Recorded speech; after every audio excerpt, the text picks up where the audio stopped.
Here we are, everybody. Hello. We usually say happy Friday. It is Wednesday. We've had quite the busy week, quite the busy month. We hope you all are having a great day. We hope it's still a happy Wednesday. Yes. So we're just setting up here, see who pops on.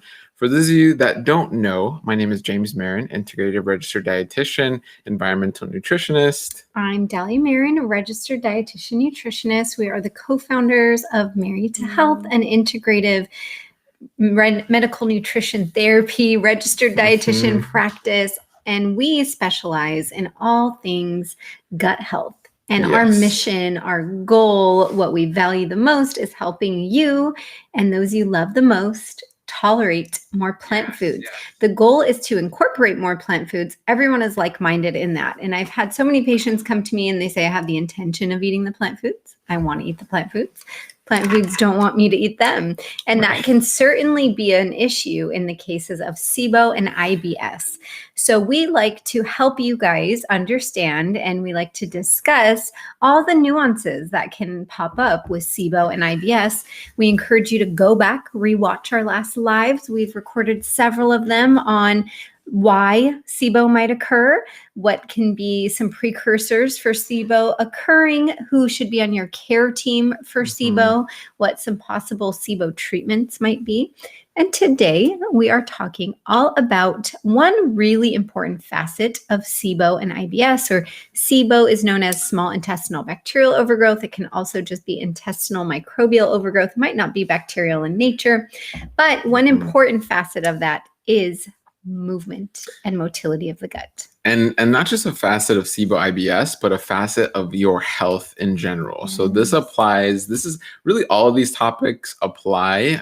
We definitely focus on SIBO IBS, and shout out and hello to our Good Gut members watching. Our Good Gut members are part of our practice. They see us as patients and then they opt into our membership as our practice. And so they get to ask questions live. So we'll be answering those either in real time or after this. And then for those of you watching on YouTube or anywhere else, you get to watch this and learn, because it's all about learning. But the disclaimer here is definitely working with a care team that gets it. We all look like fingers. We're all humans, but as we look closer, we are individual fingerprints. We're all a little bit different. Going back to the important topic at hand, motility. And again, this applies to everyone. And I kind of have a story on that to kind of start things off. For anyone, maybe I know a lot of us haven't been traveling, but when you did travel, and I recently was traveling. So, when we're traveling, I don't know about you guys, but I get constipated. Like, things change. There's a lot going on. It's stressful, and we're going to be doing some more traveling. So we're like, it's a busy week. You're packing, you're preparing, you're getting your passport. The list can go on and on, especially if you're traveling with kids. So it adds another layer. Or we were going to a conference. I just came back from a conference this past weekend. So I got my conference ticket, my parking, my Uber, my blah, blah, blah. The list goes on and on. So I get thrown off typically. You're also going in this jet plane canister, thousands of feet in the air, with all these different people being exposed to all these different microbes. There's a lot. Going to a new climate. I went all the way across the country to a new terrain. You're adjusting. It's more humid, different weather. All of this affects your microbiota, okay? And it can have repercussions. And what you're talking about is really acute dysmotility, right? Acute constipation means it's just very shortly occurring. It's very situational to the time of the travel. Again, like James was saying, change in routine, change in nutrition. Usually when we're traveling, we're not eating as much fiber. Hopefully we are, but there are situations in which it might not happen.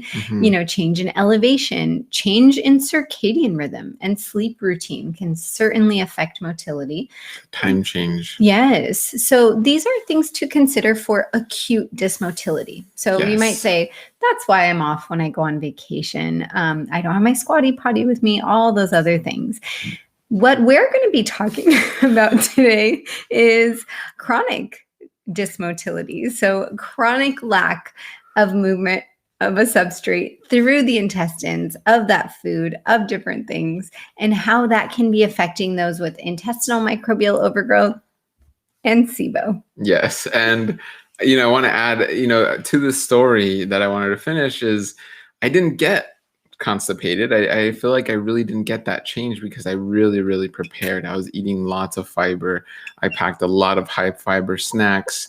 I made sure I slept well. I made sure I was drinking my different flavored water. So even right now I have peppermint in here. I brought a water bottle with me and I kept a big rosemary leaf in it, a rosemary stem in there the whole time of the 4 days I was there, and it kept my water fresh and clean. My water tasted great. What else did I do? I just made sure I prayed and meditated and I moved. Yeah, I was walking a lot. So I did a lot of things to ensure that my motility was functioning the way it should. But let's talk about more chronic issues, again, that can be acute. But over time, if you're not taking care of the acute, it develops into a chronic issue. So let's go there. So when we're talking about motility, I want to give this analogy. It goes back to, and you may have heard this if you've watched our other videos, but really thinking of the GI tract, mouth to anus, as a river. It's a beautiful river. It's an ecosystem. A river is a great analogy just because a river is moving in one direction. You never really see a river going backwards and forwards and side to side. It's just flowing in one direction. And a river can have different terrain. Rivers can go on for miles and miles and miles, thousands of miles even, and they have different terrain as you go along, and they're supporting different ecosystems. That is very, very much your GI tract.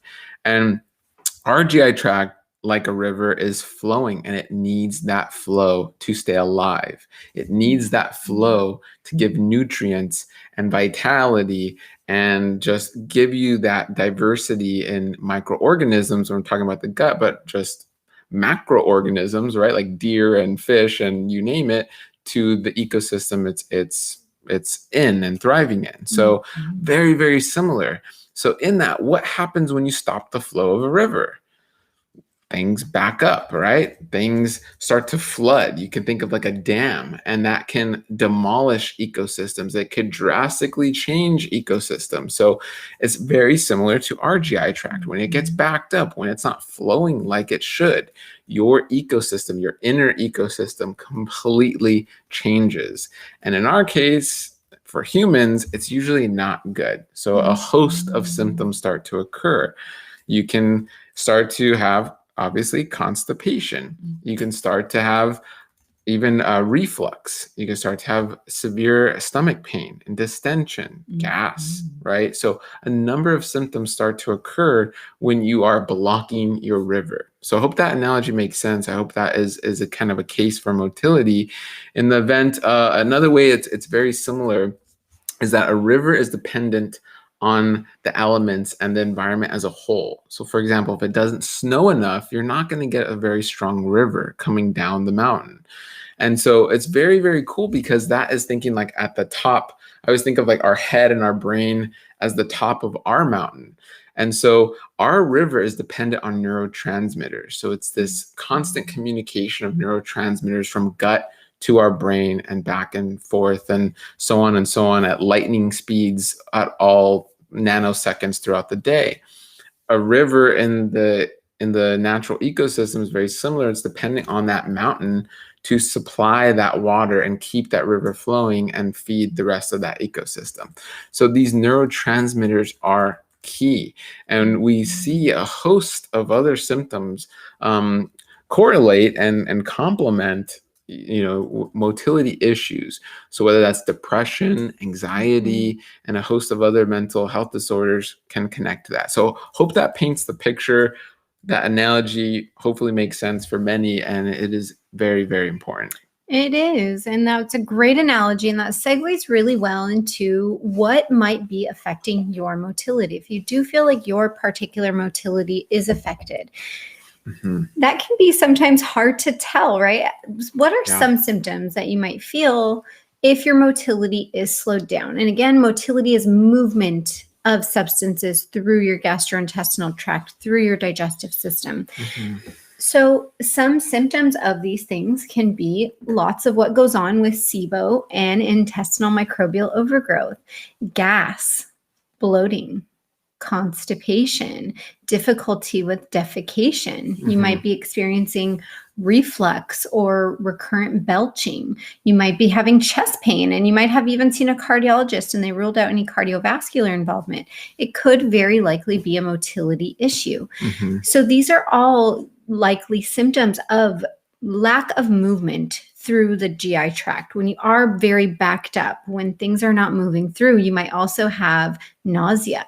You might also experience low appetite or early satiety, where a lot of my patients will say, I feel hungry. After a couple bites into the meal, I can't eat anymore. I feel nauseated. I'm so satiated, I can't eat anymore. So let's talk about why some of those things might be happening. Of course, we know that stress plays a big part in motility. Right. We know that when we are chronically stressed, we are in that sympathetic nervous system state. We are in that sympathetic mode where we are in fight or flight, right? Our body is in self-preservation. It is only going to carry out essential functions. Anything non-essential for that moment for survival is going to be downregulated. Digestion is one of those things. I always like to give the analogy, think of yourself running from a bear or a dinosaur. If we're thinking, evolutionarily, you're not going to stop to eat an apple off of a tree at that time. Your body knows, don't Maybe stop. I would run past some berries and go, ooh, those look good. And then you get eaten. But, Mm-hmm. evolutionarily, our bodies know that. You just need to be in survival mode. You need to go, go. You're not going to stop. You don't need to digest. You don't need to reproduce either. So hormones can be affected. But in that time when you are in sympathetic, again, you're down regulating your parasympathetic nervous state when you're in rest and digest, feed and breed. So when you are in that parasympathetic, we are shunting more blood to our digestive organs. We are drawing more water into our digestive organs. Generally, we are going to have more thorough movement and more thorough motility. We are producing also more mucus in our digestive system. When we're not in that rest and digest, feed and breed, all of those things get downregulated. So again, right there, stress is going to be something that is going to downregulate your motility. One way to mitigate that, I like to recommend to my patients, if you find that you are chronically stressed, try to take a beat before you eat. If you're that type of person who has a very stressful job, or you're with your kids and you're trying to keep on working and just shove food in your mouth, usually that's not going to have a really good outcome. You're probably somebody who has a lot of indigestion after your meal. That meal is not moving through your system very well.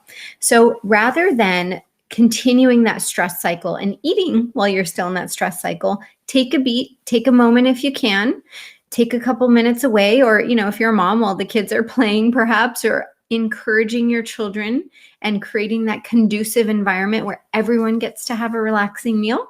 We do that in our home. We, let our daughter know that we are going to be eating too. It's not just about her.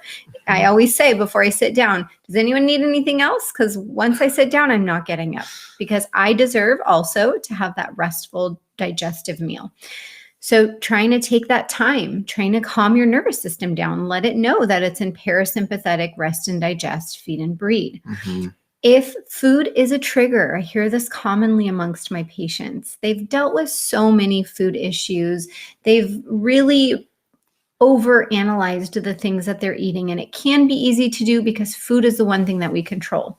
If you find that the mere thought of eating or the sheer act of eating a meal stresses you out or induces some stress, practice some pre-meal meditations. There are some incredible resources that are available online, but there are meditation that you can practice prior to eating. If you don't have time to do that, even just box breathing before your meal, taking those 3 to 5 second breaths in, holding it for 3 to 5 seconds, exhaling 3 to 5 seconds, holding that. Maybe do that a few times. Studies have shown that slow exhale really will target and trigger that rest and digest, feed and breathe parasympathetic state. So try to calm your nervous system down before your meal. Even repeat some mantras. This meal is nourishing to my body. this meal is nutrient dense and I will absorb an abundance of nutrients from it. So you can even repeat these things to yourself. When you think it, you say it, you act it, you believe it. So getting into that headspace of, I will have great motility during this meal. That could be a pre-meal mantra that you're telling yourself while you're doing your deep breathing.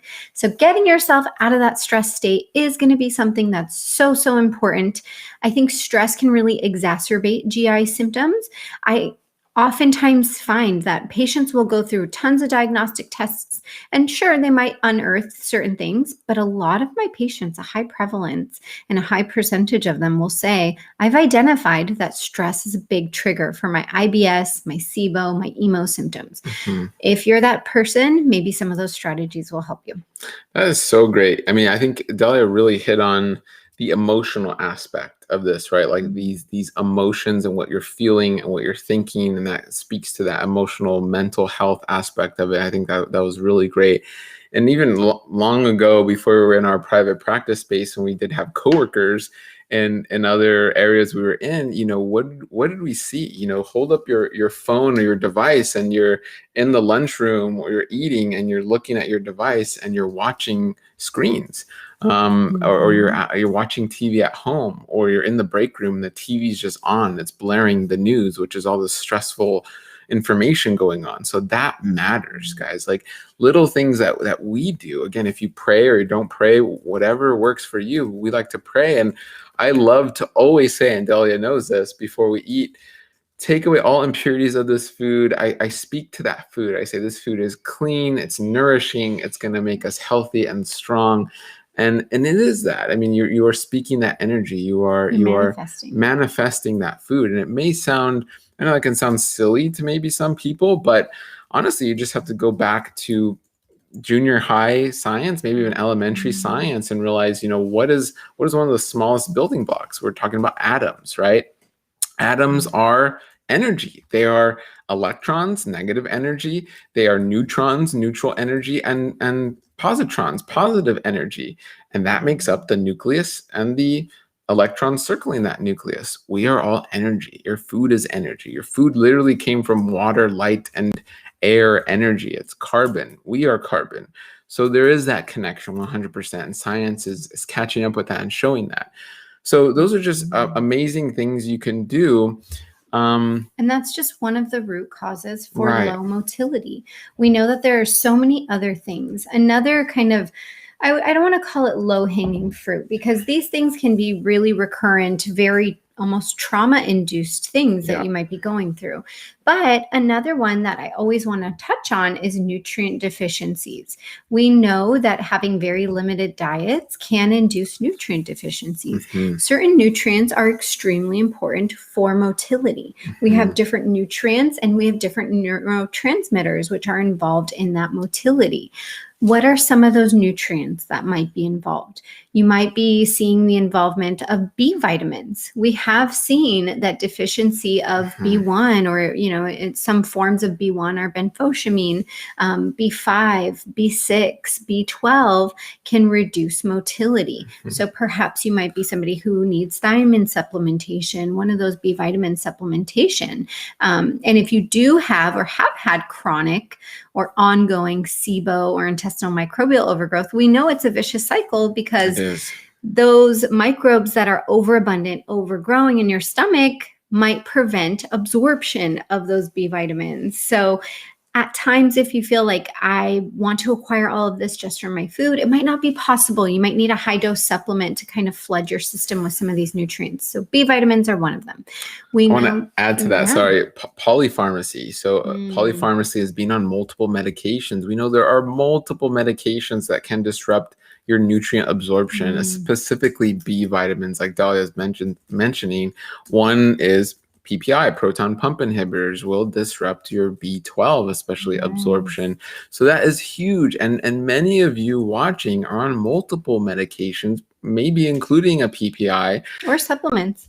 And supplements, not that we haven't, polypharmacy and poly supplements as well, polynutraceuticals as well. I mean, we're messing with a lot. And so what this can kind of spin your head, because really what we're doing is, when we think about all the chemical reactions going on in the body every second, there are trillions of chemical reactions going on. And we are playing whack-a-mole by saying, okay, let me look at my zinc, let me look at my B12, let me look at this, let me look at this, I don't know, neuron, and this medication needs that. And then you end up with that Monday, Tuesday, Wednesday, Thursday, Friday block full of 12 different supplements and 12 different medications, because we're chasing the branches without looking at the roots, right? Yes. So that's what we're trying to refocus on. Absolutely. And those roots, again, can begin, though, from nutrient deficiency. So we can see that. Exactly. Zinc is another one that James touched on. So zinc deficiency can be big for dysmotility. We know it's so important, not only for our digestive tract, it's important for our thyroid, so many other functions. Yep. So zinc is another one to ask your care team to check in on. And when it comes to nutrient deficiencies, like we talked about, neurotransmitters could be another one. We know that 5-HTP is a nutrient, is a precursor rather, that is needed to produce serotonin.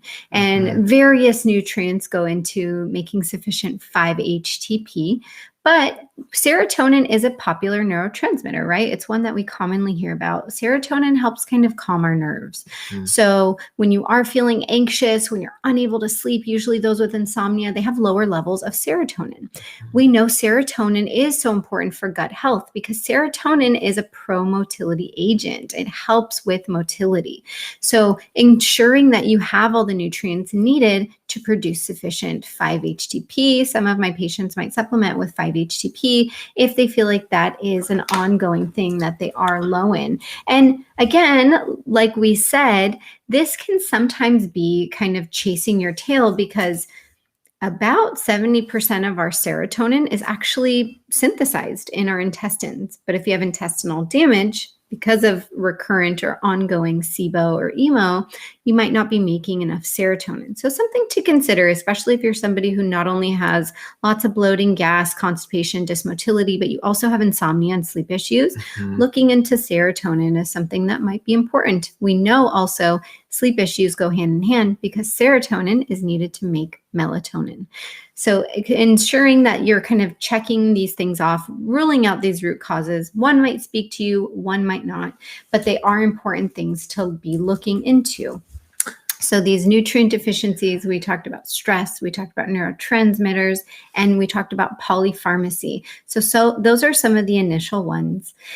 Other things that kind of go hand in hand with that, like we talked about with nutrient deficiencies, we might see that that might be affecting endocrine organs and endocrine function. The thyroid is one of those really important endocrine organs. That's why we oftentimes associate hypothyroid or slow functioning thyroid with weight gain, because motility and metabolism are slowed down. So you want to make sure that your care team has ruled that out. It might be a small percentage of people who experience gas, bloating, constipation, who are having hypothyroid or other endocrine disorders. Wonderful. And so like Dahlia mentioned, or go ahead. Yep. Oh, okay. Like Dahlia mentioned, we talked about the emotional, we got into the chemical.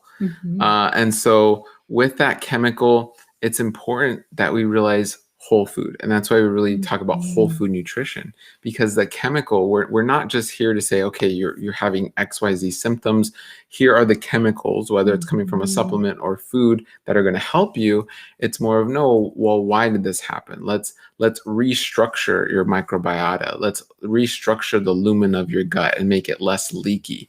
That is typically not going to happen from just supplements and just medications. It is a multi-pronged approach to get to the root of these issues. And a chemical that we all consume on a daily basis, or I should say multiple chemicals, is food, right? Food is a chemical. Food consists of different chemical compounds, and working in synergy, they will go into our body, work with our microbiota, which is all the different microbes, and make beautiful things. Now, if you're not eating chemicals that are healthy for you, you are eating chemicals that are detrimental for you. That's a different story. That's most likely where you got to where you are today if you're having symptoms and issues. Again, food is one aspect, right? We said emotional, chemical, physical are 3 main categories, and within that are multiple different subcategories. But that is huge. That is important. That's why we really focus on the food. Food is vital, and it is basically a chemical to help you. And you want to try to identify, working with your care team, what type of motility disorder you might be experiencing. Where is your slow or low or dysmotility occurring? Is it esophageal dysmotility and you're having trouble perhaps swallowing? You're having trouble in your upper gastrointestinal tract with motility. There are various tests that we can go into at another time that have been developed for looking into some of these things. But having, an esophagram or, doing esophageal manometry could be something that's telling to that, that speaks to that. You also want to check, is it gastroparesis, right? Might your stomach have maybe shut down as a reaction to a medication, to stress, anesthesia? I've seen this in many of my patients. Is it your stomach? Again, is small intestine involved in the low motility? Is that physically something that's going on? And again, you can look at motility tests that can tell you some of that. Is it colonic dysmotility? Is it large intestinal dysmotility? Other tests, again, can show things like that and try to reveal some of that dysmotility that might be going on. But that leads me into the next point. So that large intestinal dysmotility especially can be a big trigger for constipation. And of course, constipation came as a result a lot of times of some type of dysmotility, whether it's lack of fiber, whether it is due to the organ function in and of itself. Constipation can be because of lack of hydration, medication use. So many different issues can factor into constipation. I'm finding so many of my patients with pelvic floor dysfunction, those muscles that lie at the bottom of your pelvis that surround the rectum, the bladder, and other surrounding organs. You might want to look into some of these if you are finding that you're chronically constipated. Because if you are chronically constipated, what's happening down below will communicate up top. As I had mentioned when the video first began, when we first started speaking, a lot of times my patients will say, I go into the meal hungry, I take a few bites, I feel nauseated, I have early satiety. A lot of times this screams constipation to me.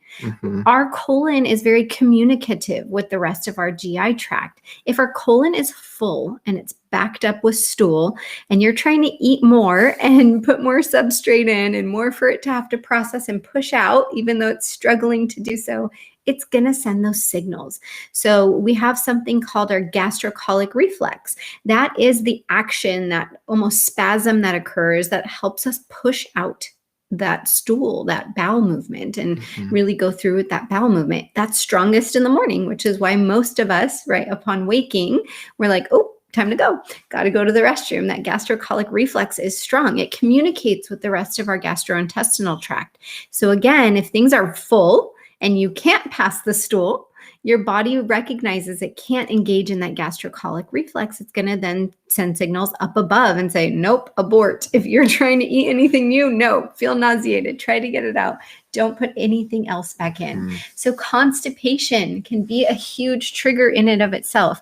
So if you find that you are chronically constipated, like I had mentioned, try to assess why. What is going on that is making you so constipated? Because it is a vicious cycle. As we know, when the colon is full, it's backed up with stool, you're so constipated you can't push things out, you're more likely to produce more gas. You're going to be more gassy, more bloated. Something that might be suspicious to you is if you're having a lot of tenderness, either on your left lower quadrant, your left lower abdomen rather, or the right lower quadrant, your right lower abdomen. If you're feeling very tender around that area, and you can physically feel things move around, if you kind of move in a clockwise motion, you might very well be quite constipated. Maybe you went to have a colonoscopy and you had to repeat your prep because you had incomplete prep. Your gastroenterologist might have said, I tried to get in there, but you were too backed up with stool. You have to do it again. You're constipated. If you've had a CT scan and they've ever told you, wow, we see a lot of stool in your colon, you're super constipated.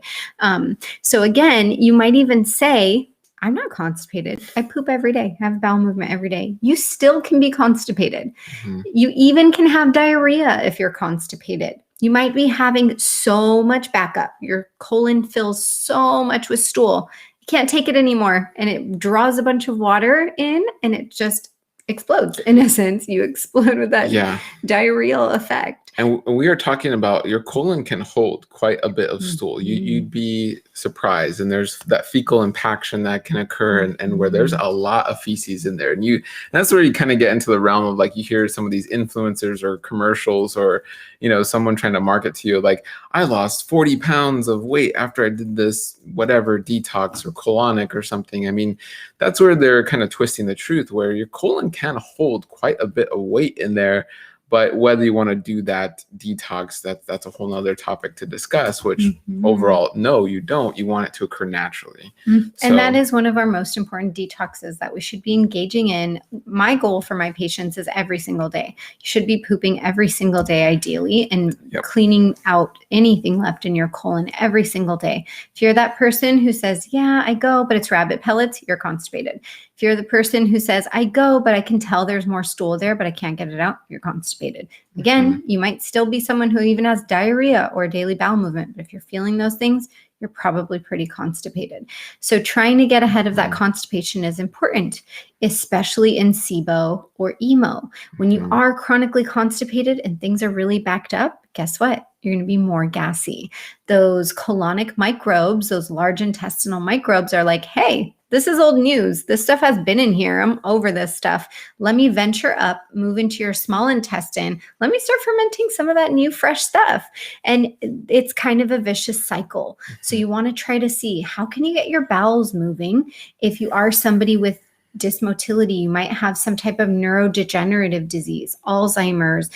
You might be dealing with Parkinson's, one of these diseases that's causing your smooth muscle to malfunction, and you are chronically constipated. Maybe you are that hypothyroid person. Maybe you are somebody with uncontrolled diabetes, and you might have had enteric nerve disorder, where maybe you're having a little bit of that neuropathy in your gut, slow motility. It's so important to try to figure out the root cause because honestly, SIBO, EMO are not root causes. Something caused them. So if you're here and you're relieved because you finally found out, or you're suspicious maybe that you have SIBO, small intestinal bacterial overgrowth, or EMO, intestinal microbial overgrowth, and you're like, okay, once I treat this, I'm good. Not necessarily. We know that there's a high relapse rate, especially for those who don't identify their root and why they got it in the first place. Studies have shown that up to 70% of those treated with antibiotics alone who do no further lifestyle modification and do no further root cause resolution are more likely to have relapse and SIBO repeat. So you don't want to find yourself being that person. I'm happy for you if you found out you received that diagnosis of SIBO or EMO, but I highly, highly recommend and highly encourage you to continue on that journey and try to figure out why. So we talked about some of the reasons today. Motility matters. Motility matters. Overall, your motility matters. Overall, you are a teeming, beautiful river, and you need to make sure your water is flowing so you can feed your ecosystem. There are many, many factors to this, so we hope you are working with your care team. If not, click down below. You can find out more about our practice, more about us. To all of our Good Gut members, hello again and welcome. And we're so glad if you made it through this video this far. Wonderful. There's so much more to talk about. We'll be back in 2 weeks. 2 weeks. So we're usually every other Friday. This was a special week because we're traveling and got a lot going on. But typically Friday is our day. We will be back. We have some amazing topics to cover. As you can tell, we could talk forever. There's so much to talk about. But we love speaking with all of you, with our community. This has been so great, so important. And the main thing I just want to add to this is you don't want to leave these symptoms. You don't want to let these symptoms continue. You may think, oh, it's just a little, my rabbit pellets or a little bit of constipation, or I get a little bloated, not a big deal. It's a big deal. It's a big deal. Let me tell you now, it's a big deal. And you don't want to wait until it becomes an even bigger deal. okay? Because your colon is the epicenter of health, in my opinion, or at least one of, because your colon is fermenting. It is fermenting nutrients to the rest of your body. Like Dahlia mentioned, it is in communication to the rest of your body. It is huge. Short chain fatty acids. We're going to do a whole topic on short chain fatty acids. We have a lot of cool stuff coming. I won't get into that right now, but just know you are, it's not just a waste station. It is a epicenter of health and wellness and vitality that is communication that is transmitting to the rest of your body. On that note, have a beautiful week. We thank you all for watching and being here with us. Like I said, click, like, subscribe, and comment and all that good stuff. And we will see you in 2 weeks. Let us know too. We'd love to hear from you. If there are topics that you want us to touch on in the realm of SIBO, EMO, we've talked about the different types, the different gases that plays into today. We know some of those gases can slow motility, but if you are like, I want to clear up this subject, I want to learn more about histamines or oxalates, or I want to learn more about leaky gut or leaky esophagus. We have so much to talk about. We love sharing it, not only with those patients who we see one-on-one, we share it on social media, and we share it here in these lives. All right, everybody. Again, have a wonderful week. We'll talk to you all very soon. Thank you. Bye.